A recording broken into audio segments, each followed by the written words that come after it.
अब इतनी चीजें सीख ली हैं धीरे धीरे कि फर्स्ट लॉ ऑफ थर्मोडायनेमिक्स हम पढ़ सकें, फर्स्ट लॉ पढ़ सकें और उसको यूज कर सकें। First law of thermodynamics.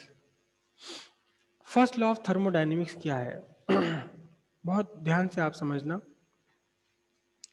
कुछ भी नया नहीं है ये, कुछ भी नया नहीं है इसमें, सब कुछ पुरानी बातें हैं और उन्हीं पुरानी बातों को बस थोड़ा सा नए वे में बता दिया गया, तो वो फर्स्ट लॉ ऑफ थर्मोडायनेमिक्स हो गया।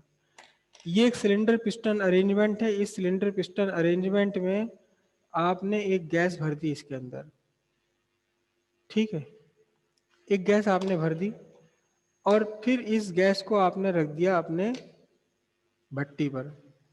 आप इसे हीट सप्लाई कर रहे हो, हीट सप्लाई कर रहे हो, ठीक है। आपने इसे हीट दी और उस हीट को लेकर के ये गैस का जो एक्सपेंशन शुरू हो जाएगा और ये क्या हुआ, ये पिस्टन ऊपर खिसक गया। अगर बाय द वे ये पिस्टन आपने फ्री छोड़ा हुआ है चलने के लिए, तो अगर आपने पिस्टन को जाम करके रख रखा है पहले ही तो फिर नहीं होगा एक्सपेंशन। लेकिन अगर by the way piston free to move है तो गैस का एक्सपेंशन हो जाएगा। गैस का एक्सपेंशन क्यों हो गया? क्योंकि हीट इसे मिली थी।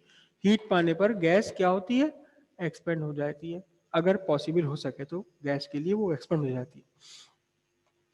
तो आपने जो हीट दी है, इस हीट का यूज दो जगह हुआ है, दो जगह यूज हुआ है।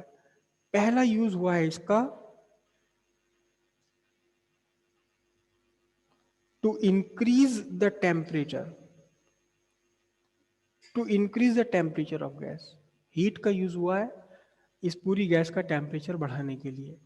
दूसरा इसका एक और यूज हो सकता है अगर आपका पिस्टन फ्री टू मूव है, क्या? To expand. गैस का एक्सपेंड किसके against? Against external pressure. External pressure के अगेंस्ट गैस एक्सपेंड करने में कुछ ना कुछ यूज होगा इस हीट का, ठीक है। देखो ध्यान से देखना, ये गैस सिलेंडर यहां पिस्टन ऊपर खिसक गया। क्यों खिसक गया? क्योंकि गैस ने इसके ऊपर प्रेशर मारा, गैस ने इसके ऊपर प्रेशर डाला। प्रेशर को आप एरिया से मल्टीप्लाई कर दोगे तो फोर्स आ जाएगी, force exerted by gas. Force भी है और डिस्प्लेसमेंट भी है, तो क्या हुआ? वर्क हुआ ना। तो ये जो एक्सपेंशन ऑफ गैस, हम इसे कहेंगे, हम इसी को दूसरा नाम देंगे क्या? Work done by gas against external pressure. कहीं ना कहीं कोई तो इसके ऊपर बाहर से प्रेशर डाल रहा होगा, एटमॉस्फेरिक प्रेशर हो या कोई और प्रेशर हो।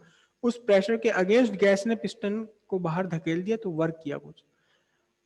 टोटल हीट जितनी भी आपने दी, इस हीट का दो जगह यूज हुआ। कुछ यूज हुआ increase in temperature of gas और दूसरा यूज हुआ work done by gas against external pressure. अब टेम्परेचर वाली कहानी पे भी आ जाओ जरा। टेम्परेचर से कौन रिलेटेड है? टेम्परेचर से रिलेटेड है इंटरनल एनर्जी ऑफ गैस।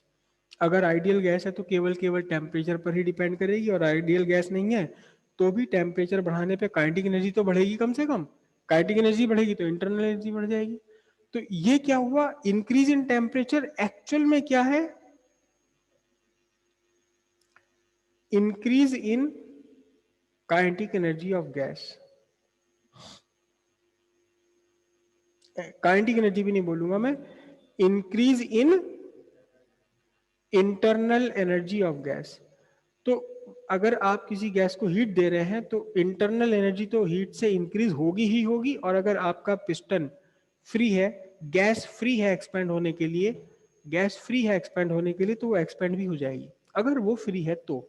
अगर आपने पिस्टन को जबरदस्ती रोक के रखा हुआ तो एक्सपेंशन नहीं होगा। फट भी सकता है, बिल्कुल सही है। आपने आपने पिस्टन को जबरदस्ती रोक के रखा हुआ है, प्रेशर एक्सेस हो जाए, इसकी जो वॉल्स हैं वॉल्स के ऊपर प्रेशर पड़े, वॉल्स उतनी प्रेशर को झेल ना पाए तो फट जाएगा।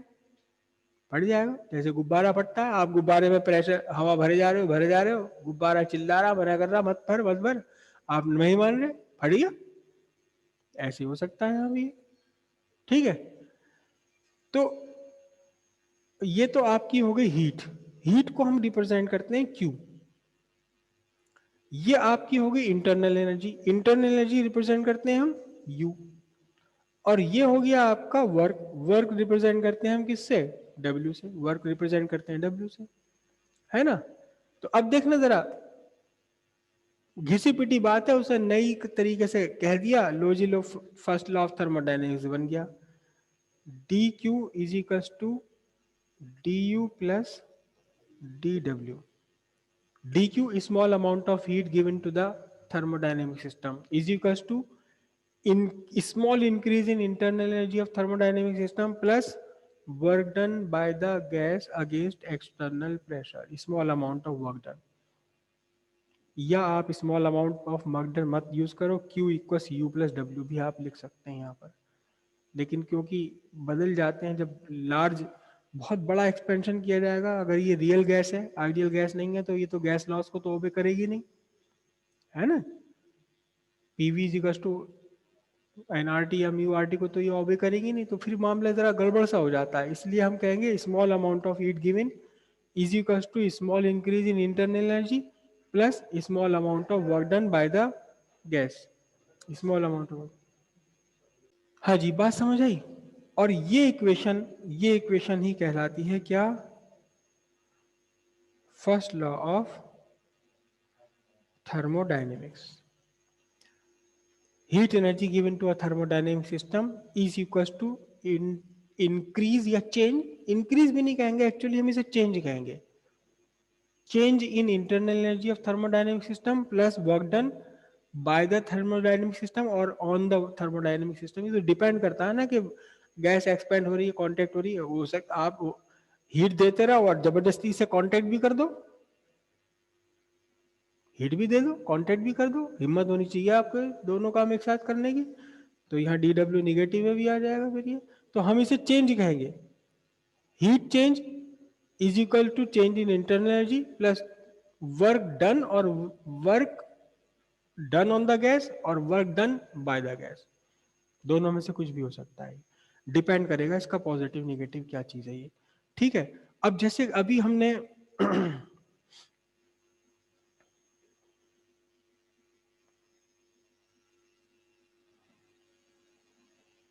ये बात करी कि अगर गैस एक्सपेंड हो रही है तो work is done by the gas, और अगर गैस को आप कंप्रेस कर रहे हैं, इसका वॉल्यूम और कम कर रहे हैं, तो work is done on the gas, ठीक है। तो अब इसमें कुछ हमें साइन कन्वेंशन यूज करने पड़ेंगे। इसमें डी क्यू को कब पॉजिटिव लेना, कब निगेटिव लेना, डी यू को कब पॉजिटिव लेना, कब निगेटिव लेना, और डी डब्ल्यू को कब निगेटिव लेना और कब पॉजिटिव लेना।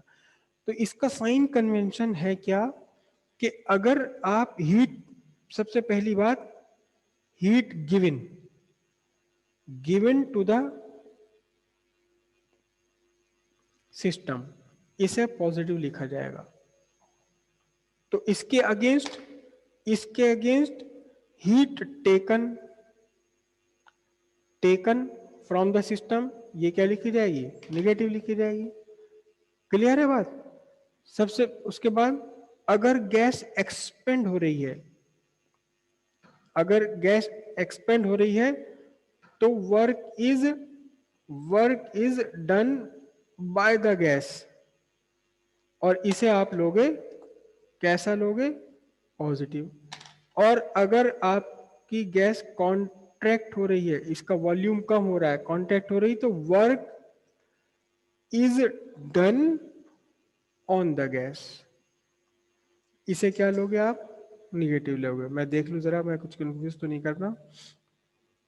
हाँ, एक्सपेंशन के लिए पॉजिटिव, जब एक्सपेंड होगी गैस तो यहाँ डी डब्ल्यू की वैल्यू हम पॉजिटिव रखेंगे, जब गैस कॉन्ट्रैक्ट हो जाएगी तो डी डब्ल्यू की वैल्यू हम निगेटिव रखेंगे।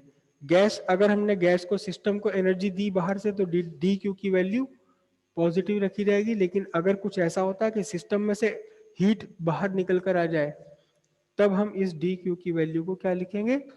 निगेटिव लिखेंगे। तीसरा और रह गया हाँ, इंटरनल एनर्जी। अगर आपका टेम्परेचर राइज होता है तो फिर ये रिप्रेजेंट करता है इंक्रीज इन इंटरनल एनर्जी, जिसे आप लोगे पॉजिटिव। और अगर आपका बाय द वे सिस्टम का टेम्परेचर फॉल होता है, टेम्परेचर डिग्री डाउन जाता है, तो ये रिप्रेजेंट करेगा क्या, डिक्रीज इन इंटरनल एनर्जी। और इसे क्या लेना पड़ेगा आपने, इसे आपने लेना पड़ेगा निगेटिव। तो टेम्परेचर राइज अगर हो रहा है सिस्टम का तो डी यू की वैल्यू को आप क्या लिखोगे, पॉजिटिव लिखोगे। और अगर टेम्परेचर डाउन जा रहा है सिस्टम का तो डी यू की वैल्यू कितना लिखा जाएगा आपने, निगेटिव लिखा जाएगा। बात इतनी समझ आई यहाँ पर ये।